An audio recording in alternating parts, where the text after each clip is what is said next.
Good evening everyone.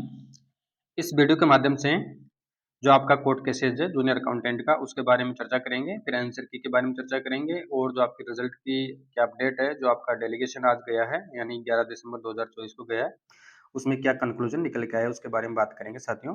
देखिए video important है, महत्वपूर्ण है, तो वीडियो को स्किप नहीं करें और जो साथी चैनल पर नए हैं तो चैनल को सब्सक्राइब करें और वीडियो को लाइक करें तथा शेयर अवश्य करें साथियों। देखिए फर्स्ट बात करते हैं साथियों कि आपको पता था कि आपका जो वैकेंसी का केसेस था वो 6 दिसंबर को जो स्टे था वो हट चुका था। अब उसमें सभी को उम्मीद थी कि रिजल्ट जल्द जारी हो जाएगा, लेकिन कोई दिक्कत वाली बात नहीं है, आप सभी मोटिव रहें। अभी बात करेंगे उसके बारे में कि आपका जो ये जो भी कोर्ट केसेस का मामला है वो कितना इम्पैक्ट डालेगा या नहीं डालेगा, या आपके लिए क्या नुकसानदायक है या नहीं है, उसके बारे में बात करेंगे। देखिए फर्स्ट बात करते हैं कि आपकी जो ये रिट लगी है साथियों, वो रिट नंबर 12/726/2024 है, जिसमें लगभग जो आप स्क्रीन पे देख रहे हैं, इसमें 34 कैंडिडेट पिटिशनर हैं और उसके अलावा जो कनेक्टेड विथ है और रिटें इसमें शामिल की गई है, यानी लगभग 12 रिटें और इसमें शामिल की गई है, तो लगभग आपकी 34 और 13 तो 47 रिटें लगभग इसमें शामिल है, यानी जो ये रिप्रेजेंटेशन वाला मामला है उसमें। तो इसमें पिटिशनर है ये राम प्रताप सैनी है, गोपेश कुमार है, बजरंग सेपट है और जो आपका रेस्पोंडेंट वकील है वो संदीप तनेजा है, डबल एस जी है, और जो वकील है आप सामने देख रहे हो। तो इसमें बात करेंगे मेन कि आपका जो 9 दिसंबर 2024 को सुनवाई हुआ था उसके बारे में बात करेंगे कि 9 दिसंबर 2024 को जो जस्टिस समीर जैन के कोर्ट नंबर 12 में सुनवाई हुई थी माननीय उच्च न्यायालय में, तो उसमें क्या कंक्लूजन निकल के आया था, उस रिट में कोर्ट ने क्या आदेश दिया था, क्या उस आदेश से आपकी भर्ती पर कोई नकारात्मक प्रभाव पड़ेगा या नहीं पड़ेगा, उसके बारे में चर्चा करेंगे। देखिए फर्स्ट बात करेंगे, जो इसमें पिटिशनर है साथियों, उन लोगों ने डिमांड की है कि उनको कुछ संदेह था भर्ती पर, जो भी कारण था यानी कर्मचारी चयन बोर्ड द्वारा जो कार्य किया गया है उनके हिसाब से सही नहीं था, तो उन्होंने कोर्ट के माध्यम से रिट लगा के रिप्रेजेंटेशन इनको चाहिए, तो इनके माध्यम से सूचनाएं मांगेंगे। और सूचनाओं के संबंध में मैंने कल वीडियो बनाया था, आपको बताया था कि इस संबंध में कौन कौन से मैटर पे वे सूचनाएं लेना चाहते हैं, फैक्चुअल स्टेटमेंट लेना चाहते हैं। तो उसमें एक एमई वाला मामला था, एमई वाले मामले में मैंने बताया था, लेकिन पुनः बताता हूँ मैं आपको कि जो एमई का मामला था उसमें जो सीटी में जो साथी जो आपकी पात्रता परीक्षा लगी थी 2022 वाली, उसमें कई साथी ऐसे थे जो रिजर्वेशन का लाभ एमई में ले चुके थे, यानी जो आपकी समान पात्रता परीक्षा में एमई का लाभ ले चुके थे, लेकिन जो मुख्य परीक्षा थी उनमें उनके नंबर एमई के बराबर नहीं आए थे, लेकिन वो जो वर्टिकल रिजर्वेशन के कारण उनका सिलेक्शन वर्टिकल कैटेगरी में हो गया। तो उस संबंध में जो साथी अगर एमई का लाभ ले चुका है तो पहले उनको बाहर किया जाए, जो भी स्थिति है। तो उस संबंध में साथियों कोई डरने की बात नहीं है कि इस संबंध में कर्मचारी चयन बोर्ड के चेयरमैन साहब का भी स्टेटमेंट है कि जो भी साथी गलत रिजर्वेशन के तरीके से जो पास हो गया तो उनको वेरिफिकेशन में बाहर कर दिया जाएगा, यानी जब आपका फाइनल रिजल्ट आएगा उस समय उनको बाहर कर दिया जाएगा एज पर रूल्स।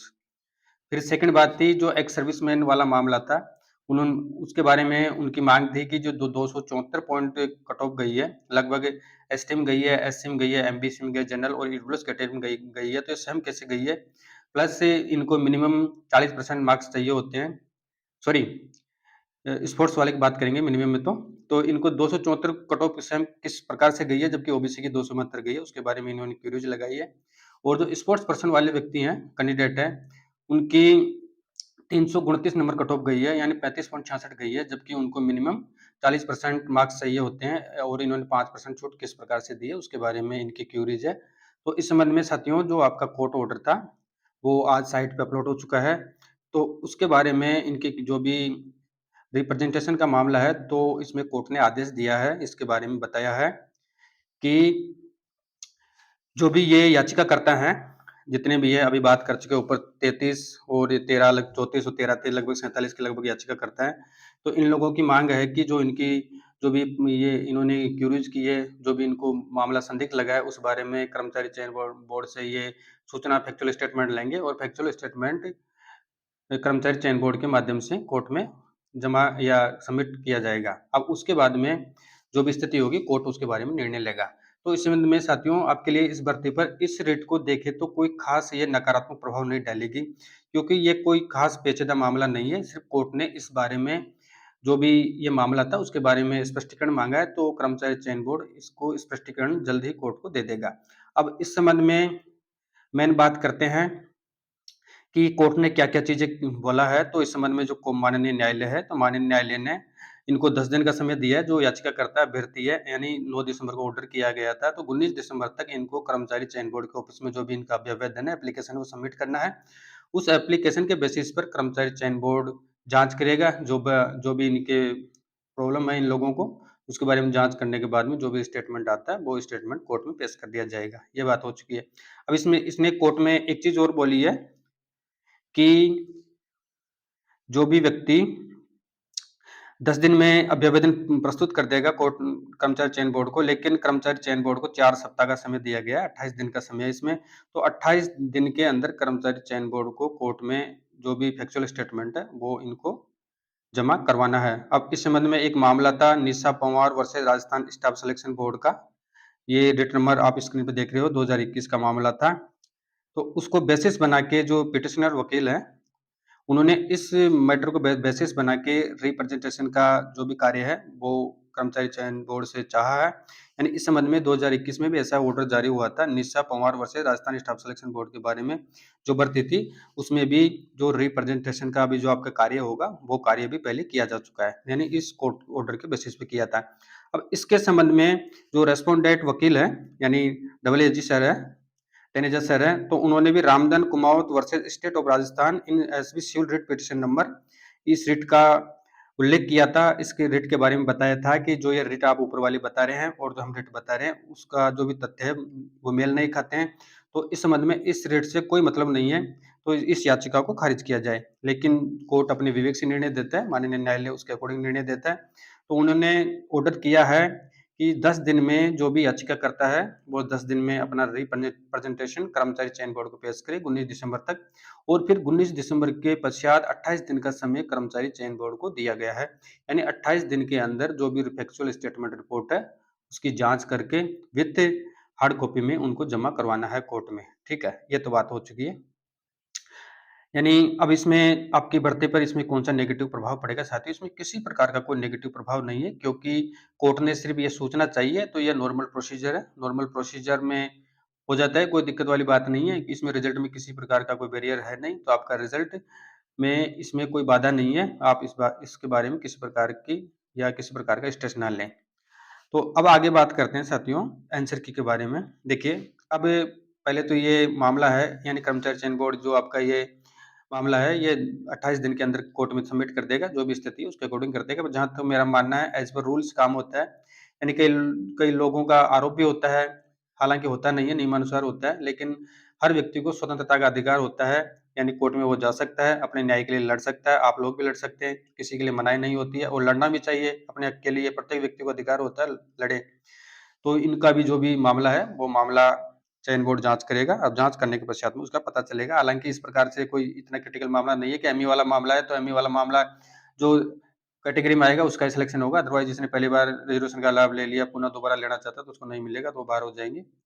और जो एक्स सर्विसमैन वाला मामला है, वो 274 की कट ऑफ है, वो सेम कैसे गए? तो साथियों, इसमें मेन बात ये है, कट ऑफ सेम जा सकती है। आप सभी आरपीसी के रिज़ल्ट भी देखते हैं और अदर कॉम्पिटिशन एग्ज़ाम के रिज़ल्ट भी देखते हैं, तो कट ऑफ चाहे फीमेल हो, चाहे मेल हो, सभी की कट ऑफ सेम देखने को मिल सकती है। अब स्पोर्ट्स कोटाओं की बात कर रहे हैं, तो यहाँ पे इनके मिनिमम 40% चाहिए होते हैं, जबकि इनको 35% पे कैसे पास कर दिया होगा नियम, तो नियम आप देख के उसके बारे में जो भी स्थिति है, वो आप उसको देख सकते हो। अब आंसर की बात करें, अब मेन बात करते हैं आंसर की। देखिए, अभी तक आपकी भर्ती में किसी प्रकार का कोई न्यायिक की प्रॉब्लम नहीं है या न्यायिक बाधा नहीं है, यानी रिजल्ट आपका जारी हो सकता है। अब रिजल्ट की बात करेंगे, अभी नेक्स्ट में बात करेंगे रिजल्ट क्या क्या प्रोसेस चल रहा है, उसके बारे में बात करेंगे डिटेल से।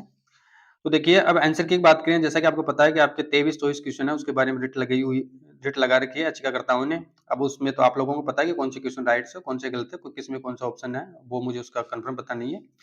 लेकिन जैसा देखा जाए, देखो, अभी न्यायालय द्वारा इस रिट के बारे में, यानी आंसर की रिट के बारे में कोई स्थगन आदेश पारित नहीं किया गया है, यानी किसी प्रकार का स्टे नहीं दिया गया है आंसर की के बारे में। तो इसमें कोई डरने वाली बात है ही नहीं, क्योंकि अगर न्यायालय से इस भर्ती के जो आंसर की का जो भी इश्यूज है, अगर उसमें कोई स्टे आता, तो देखा जाता है कि ये तो प्रॉब्लम हो गई, लेकिन अभी तक न्यायालय द्वारा इस प्रकार से कोई भी स्टे नहीं दिया गया है। तो ये नेचुरल प्रक्रिया है, प्रोसीजर चलती रहती है। जब भी आदेश आएगा, आदेश आने पे ही पता चलेगा। आदेश हो सकता है आ भी जाए, नहीं भी आ जाए, ये तो भविष्य की बात है। अगर आदेश आता है न्यायालय के कि आप कमेटी बिठा के इनकी रिव्यू करवाएँ, क्वेश्चनों को जाँच करवाएँ, आंसर में एक्सपर्ट से जाँच करवाएँ, जो तथ्यात्मक पुस्तकें हैं, जो भी माध्यमिक शिक्षा बोर्ड की है, एनसीईआरटी की है, उन किताबों के माध्यम से जाँच करा के अगर कोई आंसर की में बदलाव होता है, अगर एक्सपर्ट कमिटी उसके बारे में रिकमेंडेशन करती है, तो फिर आंसर की चेंज हो सकती है, अदरवाइज़ चांसेज़ है नहीं, कर्मचारी चयन बोर्ड बिल्कुल भी नहीं चाहेगा कि आंसर की चेंज हो। यानी 1% भी नहीं चाहेगा कि आंसर की चेंज हो, जो भी आंसर की है, उसके अकॉर्डिंग ही आपका फाइनल रिजल्ट जारी होगा। अगर कोर्ट से किसी प्रकार का कोई आदेश नहीं आता है, तो आपका रिजल्ट जो आपके आंसर की जारी हो चुकी है 27 जून को, उसके अकॉर्डिंग ही जारी होगा। ठीक है? अब इसमें आपको किसी प्रकार की कोई टेंशन लेने की आवश्यकता नहीं है, क्योंकि आंसर की के बारे में अभी तक कोई भी स्थगन आदेश नहीं आया है या न्यायालय का कोई आदेश नहीं आया है। जब भी फ्यूचर में कोई आदेश आएगा, तो उसके अकॉर्डिंग ये काम हो जाएगा। अब इसमें मेन बात करते हैं आपके रिजल्ट के बारे में। देखिए, अब मेन फोकस आता है, आप सभी को इंतज़ार है कि रिजल्ट कब तक घोषित होगा, कब तक घोषित होगा, सभी का इंतज़ार है। आप लोग वेट भी कर रहे हैं, स्वाभाविक वेट भी करना चाहिए, क्योंकि एक सरकारी नौकरी का हर व्यक्ति का सपना होता है कि मुझे सरकारी नौकरी मिले और मैं भी एक सरकारी उसका जो सरकारी सिस्टम होता है, उसका मैं अभिन्न अंग बनूँ। तो इस संबंध में आपका रिजल्ट की बात है, आपको पता था कि रिजल्ट जल्द जारी होने की उम्मीद थी, लेकिन अभी इसमें कोई अड़चन वाली बात नहीं है। कर्मचारी चयन बोर्ड से आज डेलीगेशन मिला है, तो उनका ये स्टेटमेंट है कि हम हमारे पास में अभी तक कॉपी नहीं आई है। हालाँकि कॉपी आज आ चुकी है, अपलोड हो चुकी है और उनके पास पहुँच चुकी है। तो उसका वो परीक्षण करेंगे, या द कल तक परीक्षण करेंगे, उसके पश्चात में निर्णय लेंगे। इसमें ऐसा कोई क्रिटिकल इश्यू नहीं है, कोई इश्यू नहीं है ख़ास कि रिजल्ट को रोका जा सकता है। अब चयन बोर्ड तो बोल रहा है कि हम 20 दिसंबर तक जारी करने का प्रयास करेंगे, पूरी कोशिश है कि 20 दिसंबर तक हम जारी करेंगे। लेकिन अगर रिप्रेजेंटेशन वाले मैटर में अगर किसी प्रकार का कोई इश्यू आता है, यानी कोई किसी प्रकार की न्यायिक बाधा आती है, तो उसके बारे में उसको दूर करने के लिए हम 10 दिन और बढ़ा सकते हैं मैक्सिमम। हालाँकि 30 दिसंबर उन्होंने बता रखा है, कट ऑफ पॉइंट 30 दिसंबर बता रखा है, और 20 दिसंबर तक भी आपका रिजल्ट अगर किसी प्रकार की कोई समस्या नहीं हुई, तो जारी किया जा सकता है। ठीक है? तो इसमें जहाँ तक मेरा मानना है कि आपका जो डेलीगेशन मिला है, आपने मेहनत की तो आपको रिप्लाई मिला है। आगे भी आप लोग सरकार से और जो भी कर्मचारी चयन बोर्ड के चेयरमैन साहब हैं, उनसे मिलते रहिए, तभी आपका काम आसानी से हो जाएगा। यानी कोशिश है कि सरकार भी आपके फ़ेवर में काम करेगी। अगर आप सरकार से मिलेंगे, तो सरकार नेगेटिव कार्य नहीं करेगी, आपके फ़ेवर में रह के कार्य करेगी, और जो भी रिज़ल्ट की प्रक्रिया है, वो जल्दी प्रारंभ कर दी जाएगी। तो इस संबंध में जो ये रिप्रेजेंटेशन वाला मामला है, इसमें कोई इतना इश्यू तो है ही नहीं, इसमें कोई रोक भी नहीं है। अगर चयन बोर्ड चाहे तो जो भी ये स्टेटमेंट माँगे, फैक्चुअल स्टेटमेंट कोर्ट को सबमिट करवा दें। अब सबमिट करवाने के बाद में रिजल्ट भी जारी किया जा सकता है। ज़रूरी नहीं है कि 20 दिसंबर तक आए, कर्मचारी चयन बोर्ड चाहे तो 15 दिसंबर तक भी रिजल्ट जारी कर सकता है। इसमें किसी प्रकार की न्यायिक बाधा नहीं है। तो मैं जहाँ तक मेरा मानना है, अब वो तो मानना तो भविष्य की बातें हैं। देखिए, जो अपन असम्पशन करते हैं, अनुमान लगाते हैं, वो कभी सत्य नहीं होता, सभी को पता है आपको। आप लोग भी सोचते हैं कि रिजल्ट जल्दी आएगा, जो भी स्थिति है, लेकिन जो सोचते हैं वो कभी होता नहीं है। अब उम्मीद है कि आपका रिजल्ट, जैसा कि कर्मचारी चयन बोर्ड के चेयरमैन साहब भी कह रहे हैं कि अगर इसमें इश्यू नहीं हुआ तो 20 दिसंबर तक हम घोषित कर देंगे। अगर कोई इश्यू होता है तो हम इसकी टेक्निकल जाँच करवाएँगे और जो भी न्यायिक बाधा है उसको दूर करेंगे। तो हो सकता है 30 दिसंबर तक हम रिजल्ट जारी कर दें। लेकिन इसमें अगर आप जो भी एक्टिव मेंबर हैं, आपका डेलीगेशन है, उनसे चेयरमैन साहब से मिलें और सरकार से भी मिलें, एसीएस सर से मिलें आप। तो उनसे मिलके जो आपकी समस्या है, उस समस्या को दूर करवाएँ कि इसमें अभी किसी प्रकार की कोई न्यायिक बाधा है नहीं। तो चयन बोर्ड चाहे तो रिजल्ट जारी कर सकता है। यानी इतने बच्चे परेशान हो रहे हैं, इतने दिनों से वेट कर रहे हैं, अब सभी को वेट होता है कब नौकरी मिलेगी, कब मिलेगी। अभी सबसे बड़ी समस्या तो ये है कि अभी आपका फाइनल रिजल्ट नहीं आया। फाइनल रिजल्ट आ जाता है तो कम से कम जो ब बच्चे सेलेक्ट हैं, उनको ये तो होता है ना, चलो अपनी नौकरी तो फाइनल है। अब इसमें कई लोग ऐसे हैं जिनके नंबर पॉइंटों में हैं, कम हैं या मीडियम रेंज पे हैं, तो उनके लिए तो बड़ी समस्या है, रिजल्ट भी नहीं आ रहा है, आगे की प्रिपरेशन भी नहीं हो पा रही, तो कई प्रकार के ये इश्यूज़ हैं, उनके लिए बड़ी पीड़ा हो रही है। तो इस संबंध में यही है आज की न्यूज़ की कोर्ट केसेज़ के बारे में बात कर चुके हैं कि आपका ऑर्डर अपलोड हो चुका है। अब अपलोड आंसर की में बात बात कर चुके हैं, और जो आपका रिज़ल्ट है उसमें डेलीगेशन के बारे में आज क्या चर्चा है उसके बारे में बात कर चुके हैं। और कोर्ट केसेज़ में जो एमई वाला मामला था, एक्स सर्विसमैन का था, हालाँकि इसमें लास्ट वीडियो में बात कर चुके हैं, लेकिन इसमें ब्रीफ में पुनः बात किया है। स्पॉट पर्सन के बारे में बात कर चुके हैं, तो इनकी जो भी क्वेरीज़ है वो रिप्रेजेंटेशन के माध्यम से एक्चुअल स्टेटमेंट वो बोर्ड द्वारा कोर्ट को, इन माननीय न्यायालय को 28 दिन का इनको समय दिया गया है, 4 सप्ताह का, 4 सप्ताह के अंदर ये भेज सकते हैं। हालाँकि आप लोग इनसे मिलेंगे, इनसे बात करेंगे पोलाइटली, तो हो सकता है ये 4 सप्ताह से पहले भी रिपोर्ट को सबमिट करवा सकते हैं न्यायालय में, यानी मैक्सिमम टाइम इनको इतना दिया गया है, और 10 दिन का समय जो याचिकाकर्ता है उनको, इनका जो अभ्यावेदन एप्लीकेशन है वो कर्मचारी चयन बोर्ड में इनको सबमिट करवाना है। ठीक है साथियों, आज की यही न्यूज़ थी कि आपकी रिजल्ट की प्रक्रिया है, उसमें किसी प्रकार की कोई बाधा नहीं है, आप बिल्कुल भी स्ट्रेस फ्री रहें। यानी जो आपका जो ये केस आया 9 दिसंबर को, वो कोई इश्यू केस नहीं है, नॉर्मल केसेज़ है। इन्होंने सूचना माँगी, सूचना दे देंगे। इसमें कोई इतना इश्यू वाला कोई भी मैटर नहीं है कि रिज़ल्ट में इसमें कोई नेगेटिव इम्पैक्ट पड़े। और रही बात आंसर की, तो आंसर की में अभी किसी प्रकार की याचिका में कोई स्टे आया नहीं है। जब भी भविष्य में आएगा तो उससे वो भविष्य की बात है, क्या होता है, क्या नहीं होता है। लेकिन आपका रिज़ल्ट अगर फाइनल रिज़ल्ट घोषित हो जाता है और आपको पोस्टिंग मिल जाती है, फिर बाद में आंसर की का इश्यू आता है, तो फिर उस समय देखा जाएगा। हालाँकि किसी कैंडिडेट को बाहर तो किसी को करेंगे नहीं और उसके बाद में शेडो पोस्ट क्रिएट कर सकते हैं, ज़्यादा से ज़्यादा यही होगा। तो इस संबंध में आप किसी प्रकार की टेंशन ना लें और आपकी न्यूज़ ये मेरे पास में आज ये थी जो मैंने प्रोवाइड करवा दी है। और इसमें सभी साथी अनावश्यक कमेंट भी ना करें, विशेष रूप से ध्यान रखें कि मैंने ये न्यूज़ कहाँ से प्राप्त की, कैसे की। देखिए, हर व्यक्ति के अलग-अलग सोर्सेज़ होते हैं, कहीं से भी न्यूज़ मिल जाती है। यानी फैक्ट मैं हमेशा फैक्ट न्यूज़ देता हूँ, ये झूठी न्यूज़ बिल्कुल नहीं देता हूँ, तो इस संबंध में सभी साथी अनावश्यक कमेंट ना करें। ठीक है साथियों? धन्यवाद, थैंक यू।